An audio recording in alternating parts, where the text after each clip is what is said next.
Hello everyone, मैं प्रतिभा एक बार फिर से आपका स्वागत करती हूँ अपने ही परिवार एम सिलेक्शन में।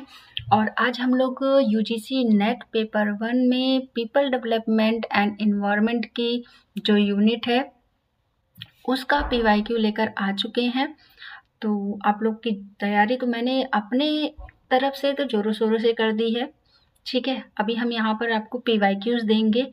ठीक है, उसके बाद हम आपको, क्योंकि हम अभी क्या है, दिसंबर जो 2025 का एग्ज़ाम होने वाला है उसको टारगेट करते हुए यहाँ पर हम प्रैक्टिस करवा रहे हैं। आने वाले टाइम पे हम इसकी थ्योरी भी आपको पढ़ाएंगे।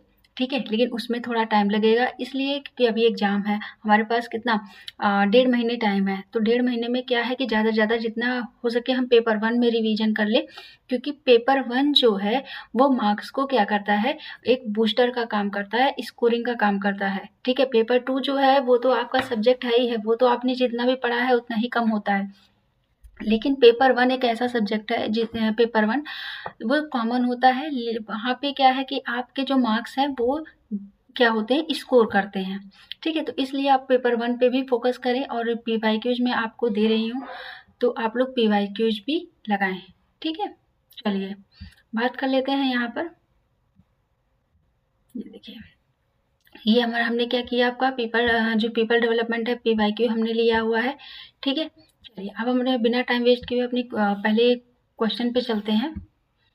देखते हैं क्वेश्चन हमारा क्या कहता है। Wait a second. ठीक है, ओके। ये देखते रहते हैं ना कि आपकी पीपीटी जो है क्वेश्चंस आपको सही से दिख रहा है कि नहीं दिख रहा है। चलिए बात कर लेते हैं कि निम्नलिखित में से कौन सा नवीनीकरण संसाधन है। यहाँ पर क्या है कि जो नवीनीकरण संसाधन है वो कौन से हैं। यहाँ पर कोल हो गया, पेट्रोलियम हो गया, फॉरेस्ट हो गया, या फिर नेचुरल गैस हो गई। Which of the following is a Neurable resources, है ना। तो क्या है रिसोर्स, आपके रिसोर्सेज क्या है, ये बता दीजिए आप।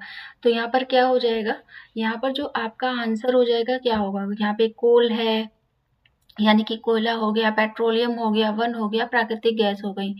तो जो आपका यहाँ पर ऑप्शन 3 है, ऑप्शन 3 क्या कहता है, एक सेकंड, हाँ, ऑप्शन 3 जो है वो आपका है यहाँ पर, आप लोग को देखिए, फॉरेस्ट यानी कि वन, ये आपका क्या है, ये नवीनीकरण संसाधन है। ठीक है आपका, ठीक। चलिए अब बात कर लेते हैं हम यहाँ पर अपने दूसरे क्वेश्चंस की। ओजोन परत के क्षरण का मुख्य कारण क्या है। The main causes of the main causes of ozone layer क्या है, डिप्लेशन एज, यानी कि ओजोन परत के क्षरण का जो मुख्य कारण है वो क्या है।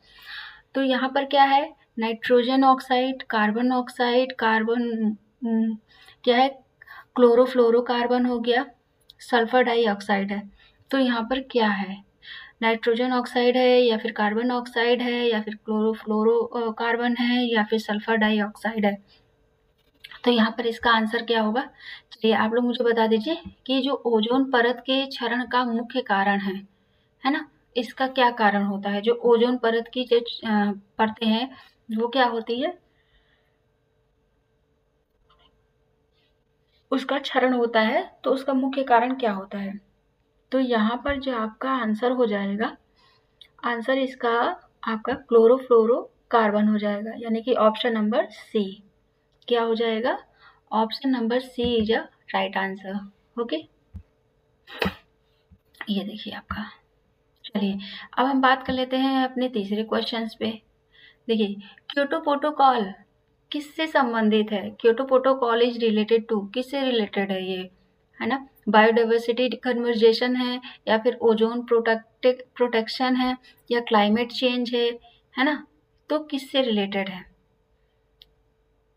या फिर क्या है, डेजर्टिफिकेशन, यानी कि ये मरुस्थलीकरण किससे है भाई, बताइए। चलिए मैं बता देती हूँ। जब हम आपकी लाइव क्लासेस लेंगे तो वहाँ पे हम आपसे क्वेश्चंस पूछेंगे, तो आप लोग जरूर मुझे बताइएगा। तो यहाँ पर है क्लाइमेट चेंज, यानी कि जलवायु परिवर्तन जो है क्योटो प्रोटोकॉल से संबंधित है। जलवायु परिवर्तन जो है वो किससे, क्योटो प्रोटोकॉल से संबंधित है ना। चलिए, ये क्वेश्चन इसमें बहुत पूछे जाते हैं, तो आप लोग ये देख लीजिएगा। जैसे अभी आपकी जो बैठक हुई है ना, एक 21 एजेंडा क्या है ना, क्योटो प्रोटोकॉल से क्वेश्चंस आते हैं, पूछे जाते हैं, है ना। तो ये चीज़ें हैं, तो आप लोग देख लीजिएगा। सस्टेनेबल डेवलपमेंट मीन्स यानी कि सतत विकास का अर्थ क्या है। Economic growth only, development without environmental क्या है, डैमेज, या फिर unlimited use for resources, industrial development only, है ना।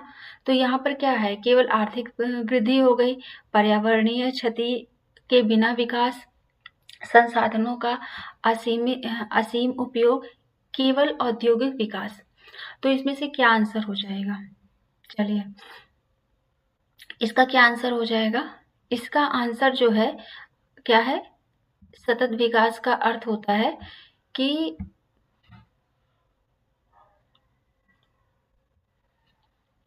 क्या है इसका है पर्यावरणीय क्षति के बिना विकास, यानी कि डेवलपमेंट विदाउट इन्वायरमेंटल डैमेज। मतलब आप जो है आपका इन्वायरमेंटल को क्षति पहुंचाए, यानी कि हानि पहुंचाए बिना जो भी डेवलपमेंट हो रहा है वो क्या होता है, सतत विकास का मीनिंग होती है, मीन्स होता है। ठीक है, चलिए आज का हम लास्ट क्वेश्चन देख लेते हैं कि हमारा लास्ट क्वेश्चन क्या कहता है ना। चलिए, सतत विकास की अवधारणा को लोकप्रिय माना गया है। क्यों माना गया है भाई, रियो अर्थ समिट 1992, ठीक है। फिर यहाँ पर है कि ब्रुंथरलैंड कमीशन जो आया था आपका, ये क्या है 1987, फिर क्योटो प्रोटोकॉल 1997, या फिर क्या है, कौन सी कॉन्फ्रेंस हुई थी, हाँ, जो आपकी 1972 में हुई थी। तो इसमें से आंसर क्या हो जाएगा, आंसर जो आपका हो जाएगा ये हो जाएगा आपका आंसर बी। इसका आंसर क्या हो जाएगा, बी हो जाएगा, है ना। तो ये आपके मैंने कुछ 5 क्वेश्चंस कंप्लीट किए जो आपके एग्जाम के पॉइंट ऑफ व्यू से वेरी वेरी इम्पोर्टेंट है। तो आई होप कि आपको ये वीडियो पसंद आई होगी। अगर वीडियो पसंद आई है तो आप ज़्यादा से ज़्यादा इसे शेयर करें, लाइक कर दें, क्योंकि जो एग्ज़ाम में बच्चे बैठ रहे हैं दिसंबर 2025 में, उनके लिए ये बहुत हेल्पफुल वीडियो होंगी। क्योंकि मैं इसीलिए छोटी छोटी वीडियो बना रही हूँ ताकि आप कहीं बाहर जा रहे हैं या आप कहीं मतलब एक बोरिंग ना लगे, इसलिए मैंने छोटी छोटी वीडियो यहाँ पर डिजाइन किए हैं ताकि आप बिना बोरियत के साथ इसे पढ़कर और इसे अच्छे से समझ सकते हैं। चाहे तो इसके नोट्स भी आप बना सकते हैं, ठीक है, कि किस टाइप के क्वेश्चंस हैं क्या हैं, तो आपको इजीली मिल जाएंगे, है ना। बाकी देखिए, मैंने आपके इसी तरीके से मैं सारे क्वेश्चंस आपको सारे यूनिट के प्रोवाइड कराऊंगी, जो भी आपके एग्जाम से रिलेटेड इम्पॉर्टेंट है वो मैं आपको यहाँ पे दूंगी। तो प्लीज़ आप लोग रिवीजन करना मत भूलिए, है ना। और वीडियो अगर पसंद आती है तो ज़्यादा से ज़्यादा शेयर करें, और अगर चैनल पसंद आता है तो ज़्यादा से ज़्यादा सब्सक्राइब लाइक शेयर ज़रूर कर दें, ठीक है। तो जैसे आपको जो भी लेटेस्ट इन्फॉर्मेशन है या फिर कंटेंट से रिलेटेड चीज़ें हैं वो आपको यहाँ पर प्रोवाइड होती रहती हैं, तो वो आप भी लाभ उठाएं और आप अपने दोस्तों को भी इसका लाभ उठाने दें, है ना। तो इससे क्या है, ज़्यादा से ज़्यादा आप शेयर कर दें। तो चलिए आज के लिए इतना ही रखते हैं। Thank you so much, bye bye, take care.